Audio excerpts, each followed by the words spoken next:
Paratmanamekam jagadbijamadyam niriham nirakaram onkar vedyam yato jayate palyate yena vishvam tamisham bhaje liyate yatra vishvam.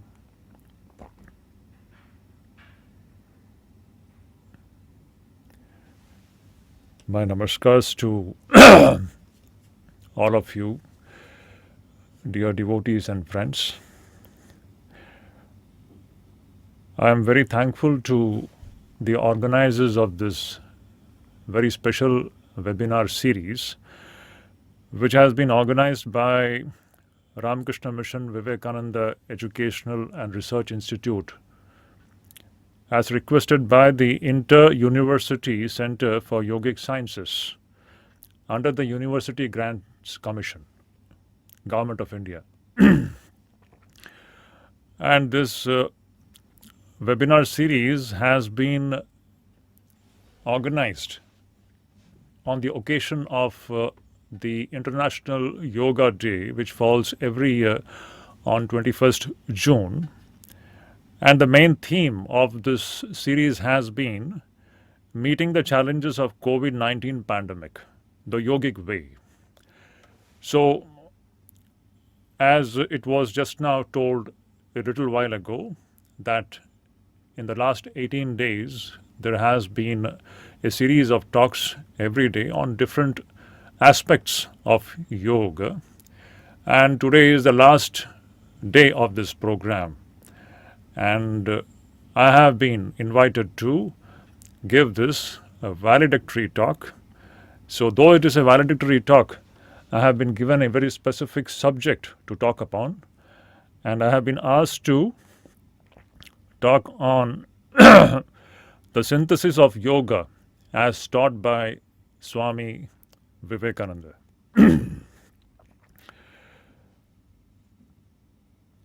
When we look into the 6 systems of Indian philosophy, which is known as the Shad Darshanas, the one thing we find is that all of them has got one thing as the main goal, and that main goal is mukti.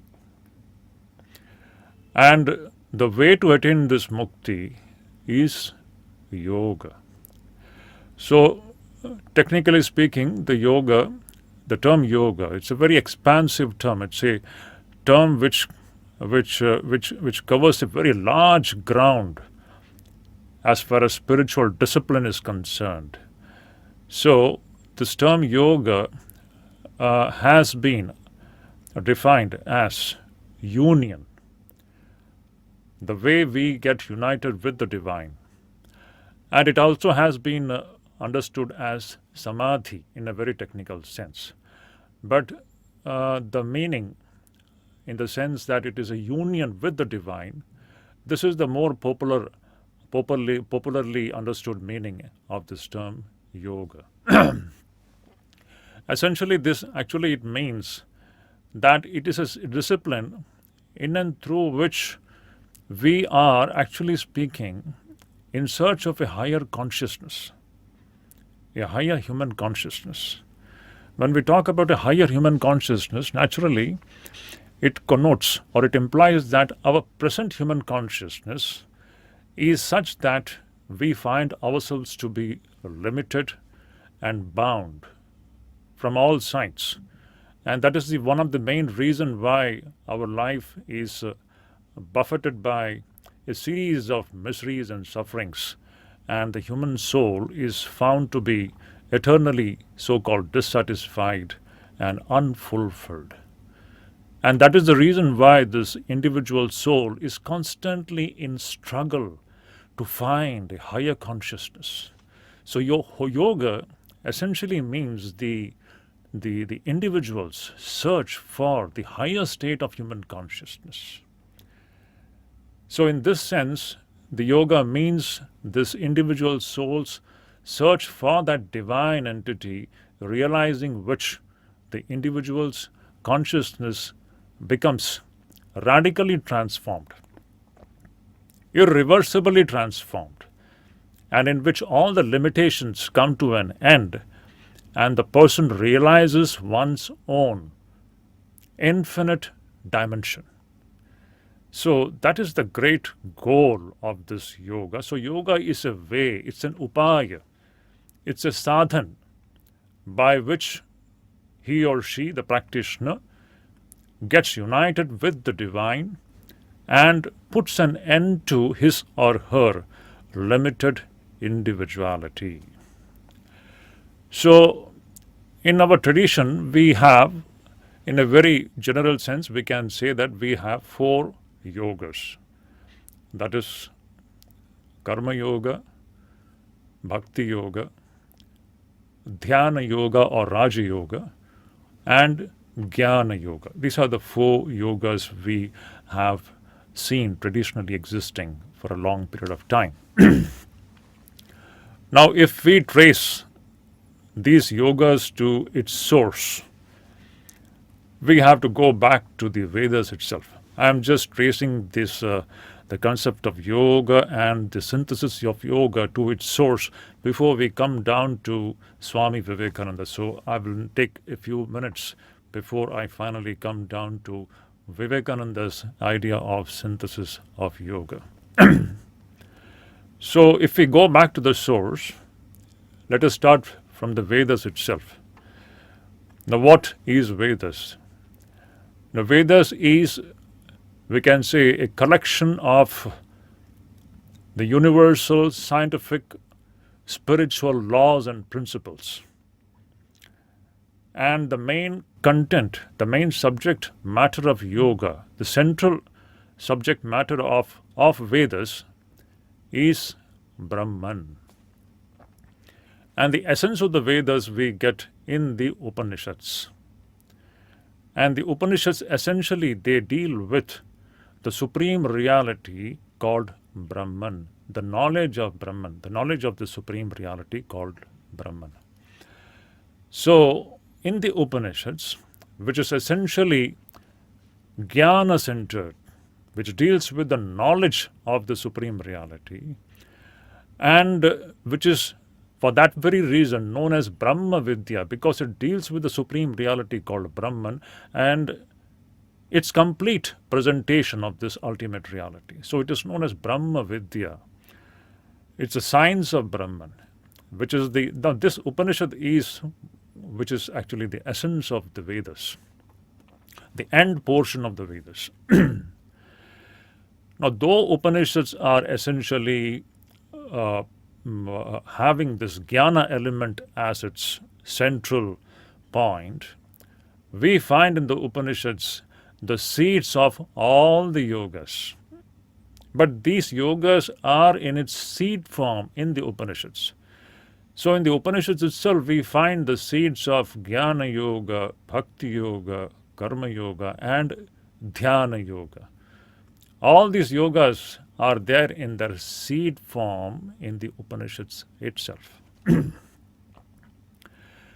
Now, this very yogas existing in its seed form in the Upanishads, now when we come down to Bhagavad Gita, which is the great teaching of Bhagavan Sri Krishna, in the Bhagavad Gita, that which existed in the seed form in the Upanishads, we find those yogas fully developed and presented.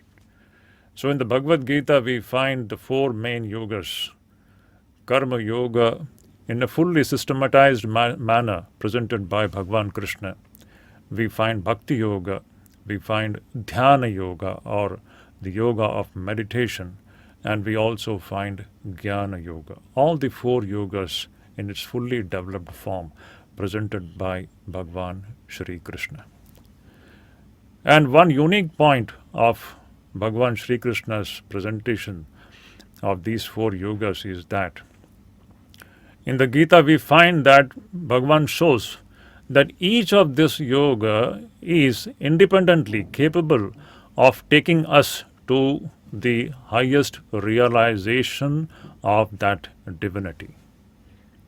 That higher consciousness which we are talking about, Each of these yogas is capable of doing that. Karma yoga also takes us to that same divine experience. Bhakti yoga takes us to that very divine experience. Raja yoga also takes us to the same divine experience. So does Jnana yoga also take us to the same divine experience. So along with the presentation of these four yogas in its complete, well-developed form, another thing which we find in Bhagavad Gita, that is Sri Krishna reconciles these yogas with one another.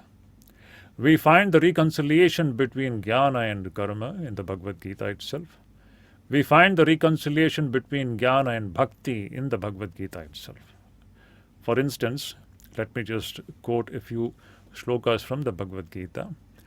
In the 5th chapter, reconciling jnana yoga and karma yoga, Bhagavan Krishna very beautifully says that Sankhya Yogau Prithak Bala Pravadanti Na Pandita Ekamapyastita Samyak Ubhayor Vindate Phalam. It says, it is only the ignorant people who talk about Jnana Yoga and Karma Yoga to be different. No matter which yoga you resort to, whether Karma Yoga or Jnana Yoga, you will be getting the same result, and that result is the union with the divine. And Bhagwan Bhashikara Sri Shankaracharya very beautifully says, that is the reason why these two paths are said to be one by Bhagwan Krishna. Why? Because they come and converge at the same point. That is that liberation, mukti, which means a completely transformed human consciousness at a very high stage. Similarly, we find Bhagwan Krishna beautifully reconciling the difference between bhakti and jnana. Interestingly, in the 7th chapter, Bhagwan Krishna speaks about 4 types of bhaktas, in which the best bhakta, Bhagwan Krishna says, is the gyani. Gyani is referred to be the best bhakta. And the same idea comes in the 18th chapter, also in the 11th chapter, where Krishna says that how is this ultimate reality to be experienced? Krishna says in the 11th chapter, we have verse, I think, I'm forgetting the number, the verse says that Bhaktya tvananya shakya aham evam vidhorjuna gyatum drashtum cha tatvena praveshtum cha parantapa. How is this highest reality experienced? It is experienced, it is known through Ananya Bhakti. Krishna says, and what is this Ananya Bhakti? This Ananya Bhakti, if you just look into Shankaracharya's commentary there, this Ananya Bhakti is nothing but full of Gyan. Similarly, in the 18th chapter also, Bhagavan Krishna very beautifully says, how is this highest reality experienced?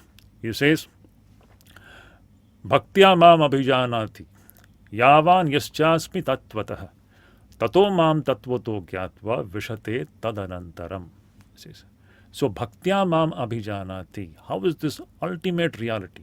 Yavan yaschasmi, that is this ultimate reality with all its limiting adjuncts, with the upadhis, and also without the upadhis. That is this Brahman which is sopadhik as well as Brahman which is nirupadhik. This sopadhik, nirupadhik Brahman in its totality, how is it experienced? Through bhakti. And Bhagwan Bhashikara beautifully comments there. What is this bhakti? It is gyana lakshana bhakti. A bhakti which is actually non-different from jnana. So at the higher level we find the differentiation between bhakti and jnana is dissolved. Para bhakti and para jnana, they are the same thing, which is also told by Sri Ramakrishna. So in this way we find in the Bhagavad Gita itself the differences between these yogas, they have been shown to be actually only at the lower levels but not at the higher level. At the highest reaches, the differentiation actually blurs and vanishes. And as I said, that Bhagavan Krishna beautifully presents these four yogas in its full-fledged form in the Bhagavad Gita, and also he reconciles all these yogas. And then he also does one thing, that is, he presents the idea of yoga samuchaya, or the synthesis of the yogas in the Bhagavad Gita itself. And one of the verses which actually, there are several verses in the Bhagavad Gita where we find Bhagavan Krishna very beautifully prescribing that one should practice all these yogas together to move towards the highest reality. So one such verse which comes to my mind is the last verse of the 11th chapter, the 55th verse of the 11th chapter, which says, where Bhagavan Krishna says, Mat karma krit, mat paramo, mat bhakta sangavarjita, nirvaira sarvabhuteshu, yah samameti pandava. So it's a beautiful verse which actually means, to put it in a very simple English language, Bhagavan Krishna says, Yah mat karma krit, one who works for me. That means one who practices karma yoga. Then mat paramo, yah mat paramo, who considers me to be the supreme reality. Then he says, yah mad bhaktaha, one who is my devotee or connected to me through extreme devotion. So this refers to the practice of bhakti yoga. Then he says, yah sangha varjitaha, one is devoid of sangha. This quality of being nissanga, this is essentially a quality of the gyana marga, because Atman alone is in its true nature asanga. In the Upanishads we find in several places it is being presented as asango hi ayam purushaha. This Atman is asanga by its very nature. So that refers to the path of gyana. In this way, Krishna says in that 11th verse, 11th chapter's last verse, that by the practice of karma yoga, bhakti yoga, and jnana yoga, in which dhyana yoga is very much implied. In this way, by practicing all the four yogas together, yas samameti pandava, that person, this practitioner, experiences me, he attains to my nature. So referring to or commenting upon this last verse of Bhagavad Gita, this last verse of 11th chapter of the Bhagavad Gita, Bhagavan Bhashyakara very beautifully says, he says that this is the very essence of the whole of the Gita Shastra.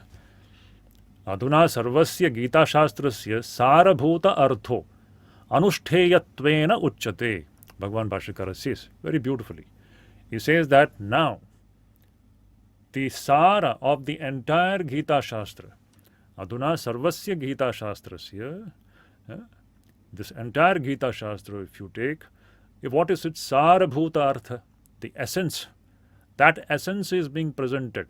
And that essence is being presented here. For what? Anushtheyatvena uchyate.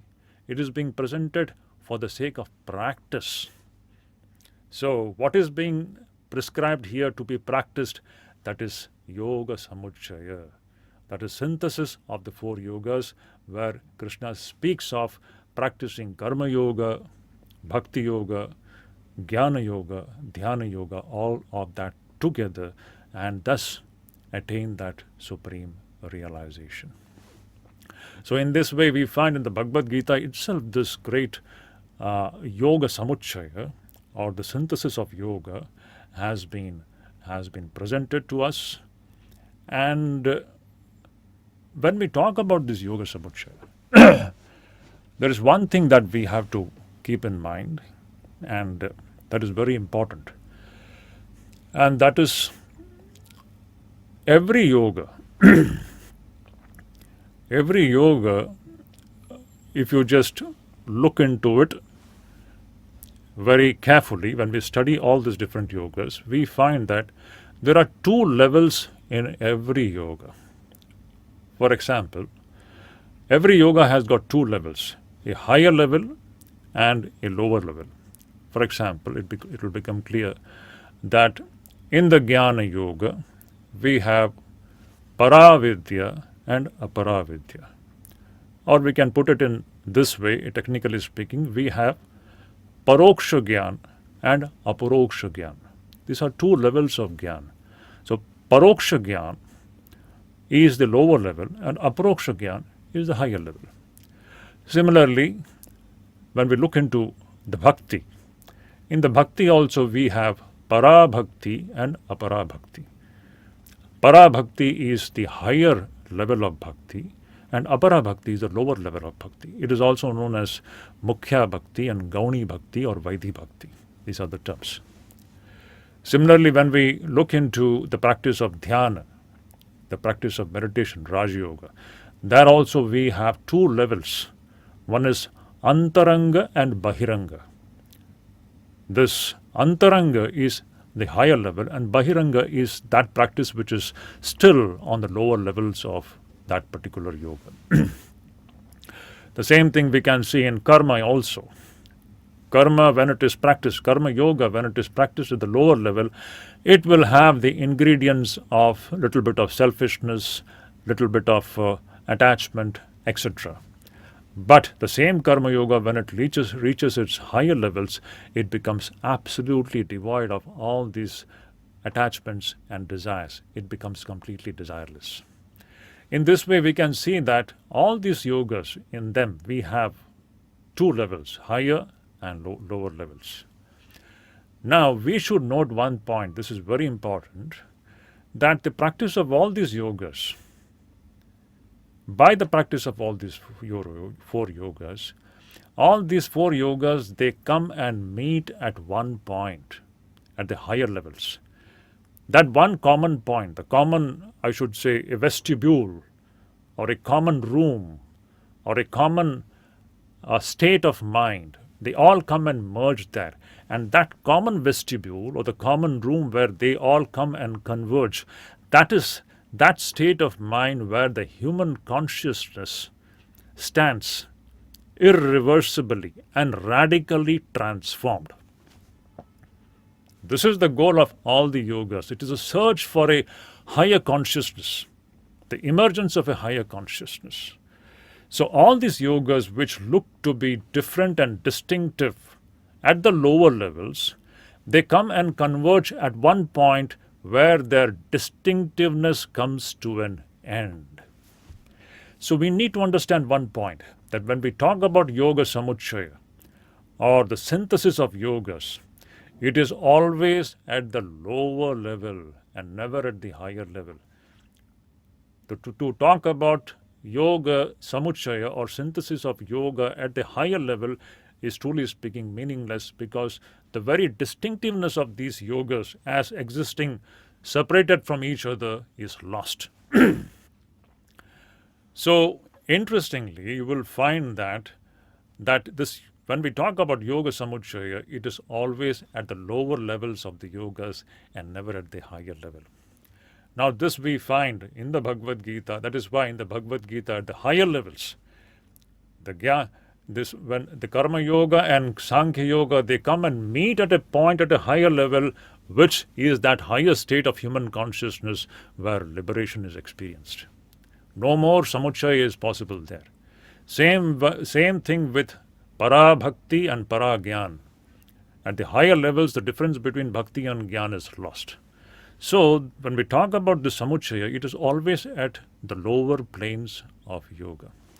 Interestingly, we have to again understand this. Even the great Bhashyakaras, Bhagwan Sri Shankaracharya and Sri Ramanujacharya, the two great spiritual masters of medieval India, even they rejected karma, they rejected the samuchaya only at the higher levels. They have rejected yoga samuchaya only at the higher levels. But interestingly, Shankaracharya positively prescribes the samuchaya or the synthesis of all the yogas at the lower levels. Equally does Ramanujacharya prescribe the synthesis of yogas at the lower levels. Shankaracharya would say that at the paroksha jnana level, along with that gyana practice, one should practice upasana, bhakti, karma yoga, and also meditation. All of those things have to be practiced together. Throughout his bhashyas, we can see this idea going on. Only at the higher reaches, the samuchaya is rejected. Similarly, Ramanujacharya would positively prescribe samuchaya of the yogas, the synthesis of yogas at lower level. He would say that along with the practice of bhakti, one should practice gyana yoga, karma yoga, and meditation also, so that this para-bhakti is awakened.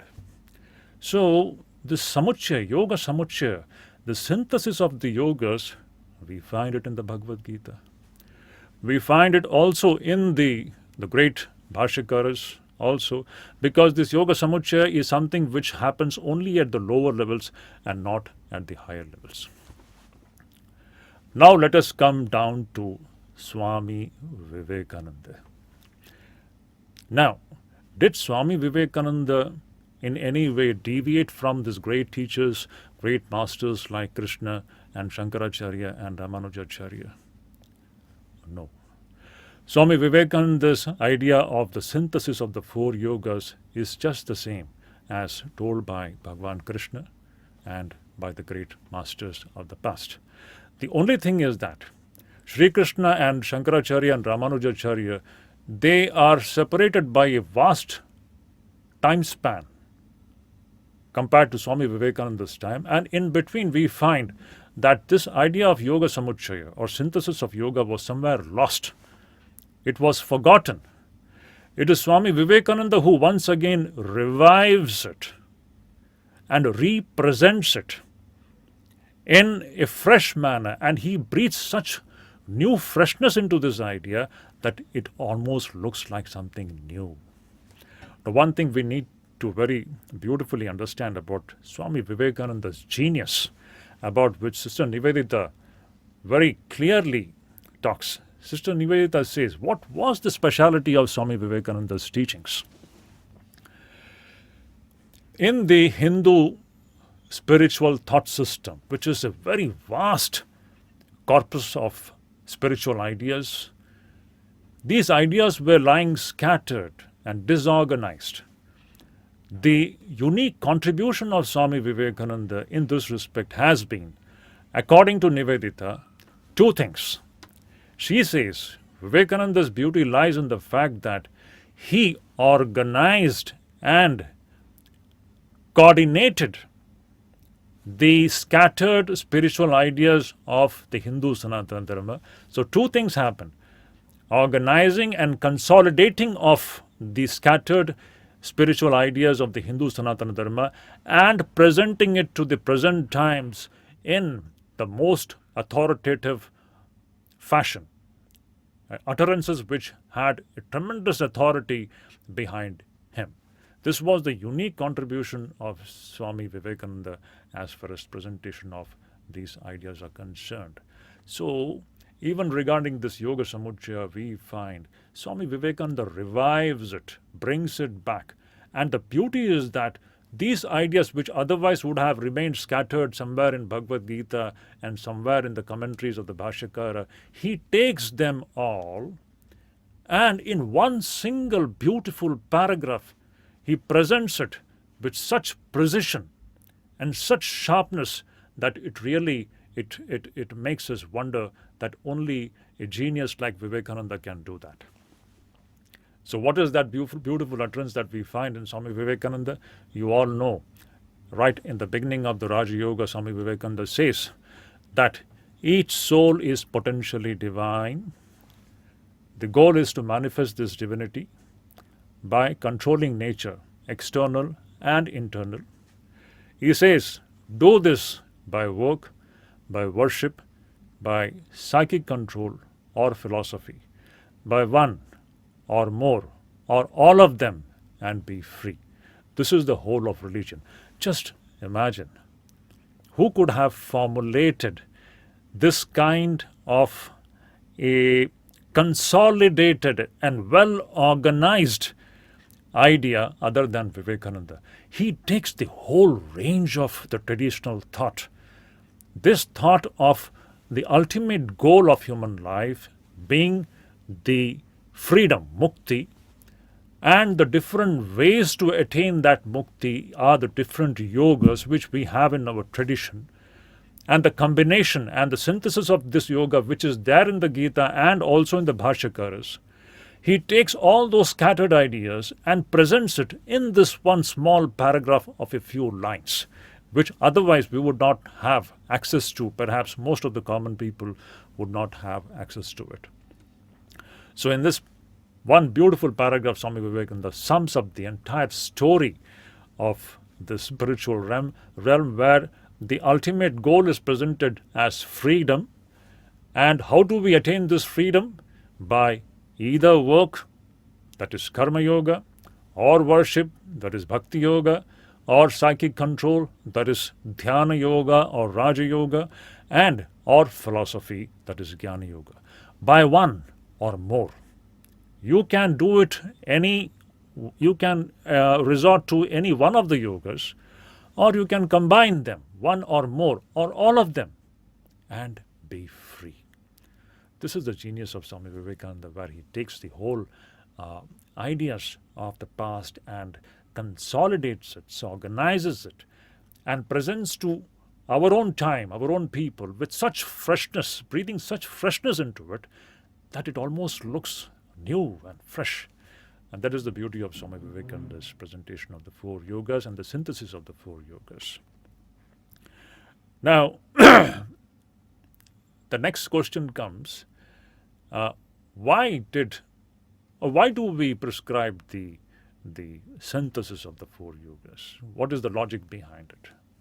In this case, Swami Vivekananda gives wonderful answers. Again, I want to repeat one more point, that even in Swami Vivekananda's the synthesis of the four yogas, the synthesis is only at the lower planes. At the higher reaches, the synthesis becomes meaningless. The fusion of the four yogas is only in the beginning of the spiritual life. When we grow up in spiritual life, using all these four yogas together, we come to a point where the differentiation between these four yogas come to an end. So this fusion is only at the lower levels. This we need to understand very clearly. Now, as I said, what is the reason why these four yogas have to be synthesized or they have to be practiced together? What is the logic behind that? Swami Vivekananda gives a very beautiful answer. He says that we have to practice all these four yogas together for the simple reason that this conduces to the complete development of the human personality. Now, Swami Vivekananda's synthesis of the four yogas, it is more psychological than philosophical. Now, what do I mean by saying that it is more psychological? The reason is that Swami Vivekananda says that this human being, every human being, has got three main faculties. The faculties of thinking, the faculty of feeling, and the faculty of willing. Thinking, feeling, and willing. These three faculties, all of us, every human being has got it. And each faculty is connected with one yoga. This thinking faculty is connected to gyana yoga. This feeling faculty is connected to bhakti yoga. And this willing faculty is connected to karma yoga as well as dhyana yoga or raja yoga. Now, using any one of these faculties, a human being can reach the goal of human life, that is the attainment of a higher consciousness, completely transformed human consciousness, where he or she is liberated for once and for all times. So by using one faculty, one can reach there. But Swami Vivekananda says, why not use all the faculties? When we use only one faculty, we become one-sided. Our development remains one-sided and partial. Why not use all the faculties together and move towards the highest reality? That is the logic. And another point which is more important is that suppose we have to reach a particular target. And when we have, for example, if we have three means to be adopted, 3 or 4 means to be adopted, or 3 or 4 resources which we can use to reach that target, so why use only one resource? Why not combine all the available resources? Why not combine all the available means, and by the combined force, we may call that, when you combine all these different yogas, we can say that it produces a kind of a synergy which expedites our progress towards the ultimate reality. It makes this process of reaching that goal speedier and easier also when we use all the available resources with us. So that is the simple logic behind utilizing all the available resources, the resources of the thinking, the resource of feeling, the resource of willing, using all of them together at the lower level and creating a synergy with the help of which the soul, he or she, the practitioner, in a very speedy fashion, he moved towards the experience of that higher consciousness. So this is the logic which Swami Vivekananda says, that is the reason why we have to practice the synthesis of the yoga. Another very interesting manner in which Swami Vivekananda puts this idea is he says that it is the combination of head, heart and hands. This head is related to Gyana Yoga, and this heart is related to Bhakti Yoga and also to Dhyana Yoga and Raja Yoga, we can say, and the hand is related to Karma Yoga. So why should we progress towards that reality using only the head? Why can't we combine this head with the heart and also with the hand? When we have this kind of a combination, then that person develops into an integral human being. An integral human mind comes into the picture. And this is what Swami Vivekananda holds as the ideal before us, an ideal man or an ideal woman who has developed this kind of an integral personality where all the faculties of the human system has been equally developed and the person doesn't become one-sided. So this is the logic of synthesizing all the 4 yogas together. Now another point which reason why this yoga has to be practiced together is that when we practice one particular yoga alone, as it was mentioned before, we may become one-sided, we may become fanatic, dogmatic about that, and we may be developing some kind of a hatred for other paths. And this is a big danger. And another reason why we should practice the fusion of all the yogas is that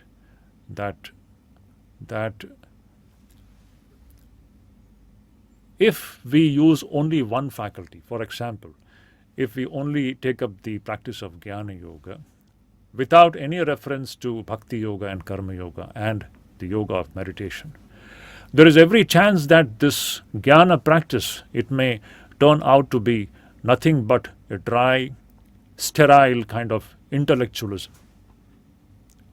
Similarly with Bhakti Yoga also, when Bhakti Yoga is exclusively practiced, sometimes it may so happen, with most of the cases, that without having the backing of proper Gyana and proper Dhyana and proper Karma Yoga, without the backing of these things, this exclusive practice of Bhakti Yoga may turn out to be nothing but a very, very superficial sentimentalism. Swami Vivekananda says that. Similarly, the practice of Dhyana Yoga or Raja Yoga, without reference to Gyana and Bhakti and Karma, when it is exclusively practiced, there is a danger of this practice of meditation turning out to be something like a dull, dead, stupor state of mind, the development of a state of mind which may be like something dull, dead and stupor kind of a thing. So that is the danger of practicing sometimes Dhyana Yoga without having Bhakti and Gyana element in it. And finally, if you practice Karma Yoga exclusively, there is always a danger that this karma, instead of becoming a spiritual practice, there is every danger that it may turn out to be something very mundane. So these are the dangers of practicing these yogas exclusively, to the exclusion of all the other yogas. So in order to safeguard ourselves from these dangers and pitfalls, it is always advisable for us to combine all the yogas together so that we have a very healthy and wholesome development of the human personality, and with the combined force which is generated by employing all the faculties of the human psychophysical system, we speedily move towards the emergence of a higher consciousness where we rediscover ourselves in a new manner. Now, one more reason we can give, which comes to my mind, is that in the modern times, truly speaking, the way the times have changed, the society has changed, today the whole world has become such a small place, and with the increase in the human population, the chances of practicing one particular yoga to the exclusion of all others, truly speaking, such an idea is not very practicable, because we are living in a times where the action or karma is an inseparable part of everybody's life, even the lives of the sannyasis. Today, the situation is such that we are living inside the society, and we are in the midst of this a very hectic activity which is going on, and we have to practice spirituality in the midst of this. So in this situation, to think of practicing one particular yoga exclusively to the exclusion of all others is not a very practical proposition, truly speaking, and that's why it is advisable that in the present times, in the midst of this active and hectic life, what we need to do is we need to use all these faculties together in the active field, and with this combined force, we have to move ahead towards the attainment of our spiritual goal.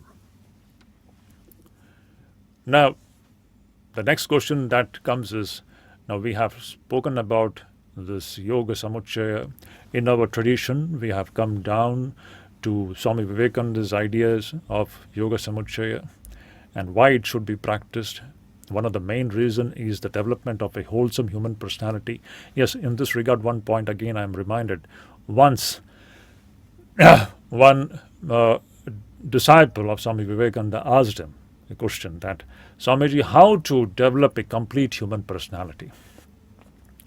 Interestingly, though Swami Vivekananda has prescribed this yoga samuchaya, synthesis of the yogas, we don't find Swami Vivekananda giving detailed description of how to practice it. And interestingly, when Swami Vivekananda was asked this question by one of the disciples, Swami Vivekananda answered, he said that by living in the company of a person who has developed his personality in this manner.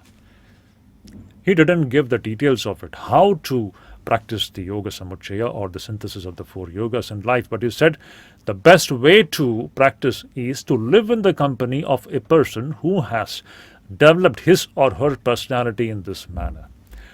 And obviously Swami Vivekananda had lived with a person who was the very embodiment of yoga samuchaya, that is Sri Ramakrishna, his Gurudev, in whom we find all these yogas combinedly working in every moment of that person's life. So Swami Vivekananda had seen a living, vibrant, a dynamic demonstration of this synthesis of the four yogas in Sri Ramakrishna, and Swami Vivekananda presents that as the ideal for the entire human race.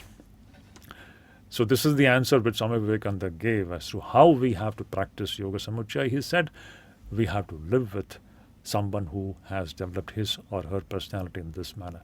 But it would be rather very difficult to find someone like this, but that is the reason why we will have to find out our own ways to practice this yoga samuchaya or synthesis of the four yogas. And how do we do that? That is the next question.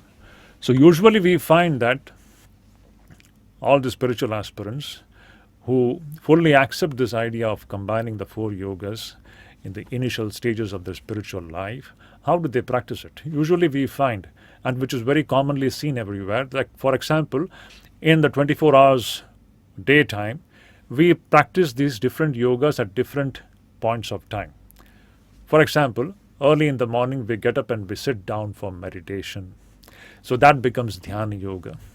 And towards the end of the meditation we spend some time in prayer, in some devotional exercises. We may do some puja. So that becomes bhakti yoga.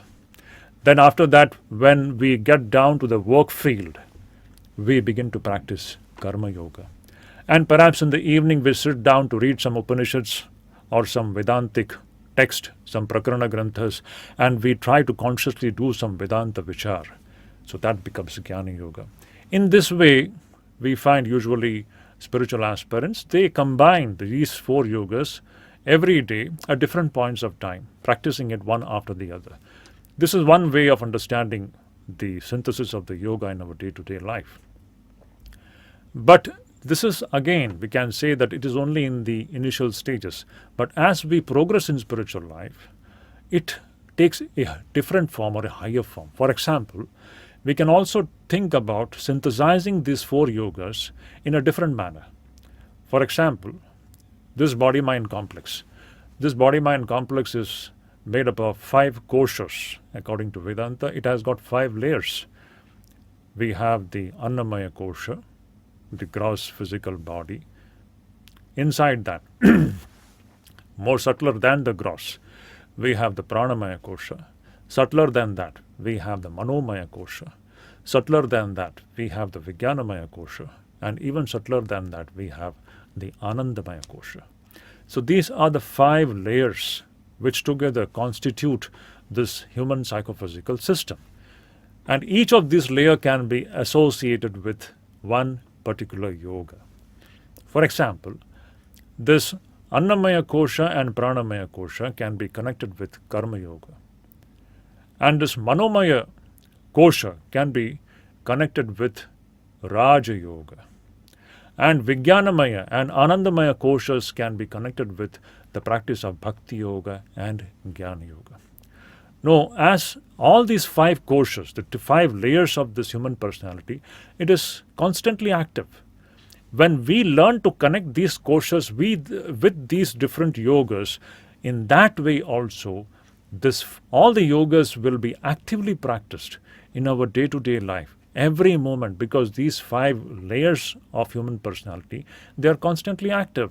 And when we associate these yogas consciously with these layers, we will see that all these yogas also will become consciously functioning in our system. And in this way also the yoga samuchaya, or the fusion of all the yogas in our life, can be accomplished. This also can be done. Now we come to the most important point. That is the unique contribution of Swami Vivekananda, a genius of Swami Vivekananda. That is this idea of yoga samuchaya.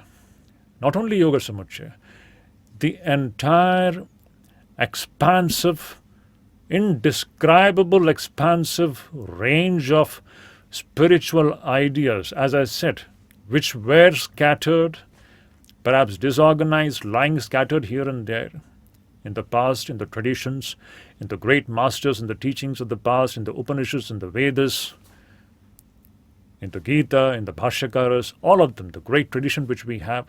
Swami Vivekananda takes the whole expanse of the spiritual thought of the Hindu thought system, spiritual thought system, and presents this entire range of spiritual thought in the form of one small emblem, one small image. What a beautiful contribution it is. And that image is the one which you will see here on my left side. I would like to just describe it. It's a beautiful image. This image was was drawn by Swami Vivekananda himself. Now this is a symbol. Just like we have a wonderful symbol to symbolize the ultimate reality called Brahman, we have this the Akshara Brahman, which is known as Pranava, Om, Ekaksharam, the one-lettered symbol, Om, which tells the entire idea of the supreme reality through one akshara. So a symbol is a thing which encapsulates within itself a tremendous idea behind it. Similarly, Swami Vivekananda takes the entire range of the Hindu spiritual thought system and squeezes it into one simple image. This is the genius of Swami Vivekananda, and only a great spiritual master like Swami Vivekananda can do this. It's a unique contribution of Swami Vivekananda. So Swami Vivekananda had drawn this symbol in which you can see that you will find there is a swan here. The swan represents the Paramatman, or that supreme reality called Brahman, or that higher state of transformed human consciousness which we are talking about, which we refer to in our talk here. That is the goal of human life. We are all in search of a higher consciousness. The higher consciousness where we come directly in touch with that supreme reality, where every practitioner, he or she, rediscovers herself or himself in a new way. So that is what is symbolized by this swan. Then we have, just beneath this swan, we have a lotus. The lotus symbolizes the bhakti yoga. And we have the wavy waters here. And the wavy waters, it symbolizes karma yoga. And we have a rising sun here, which symbolizes gyana yoga. And we have an encircling serpent, a serpent here, which symbolizes Raja Yoga. Now just imagine what Swami Vivekananda has done. In the beginning of the talk, I said all the Shat Darshanas have got one goal, that is mukti. That is the central idea of Vedic Sanatana Dharma. And yoga is the way to attain that mukti. So he takes this entire expanse of the spiritual thought available in the Vedic Sanatana Dharma and puts it in the form of this image. So this mukti is here represented by the swan, and how to attain it? By synthesizing all the four yogas, the karma yoga, the bhakti yoga, the gyana yoga, and Raja yoga. So this symbol, actually speaking, is one of the genius which we don't find anyone else having done in our tradition.